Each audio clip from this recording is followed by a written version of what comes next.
How to hide notes on Instagram. Hey everyone, welcome back to the channel.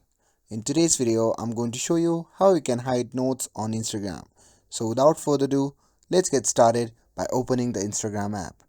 Once you have opened the app, simply tap on the chat icon shown in the top right corner of the screen.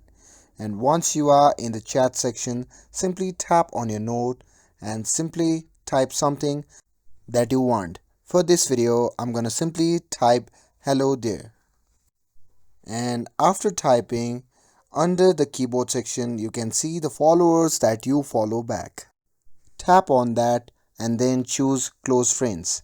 And here you can choose specific friends you would like to share a note with. Select a few close friends, and once you have chosen that, simply tap on done.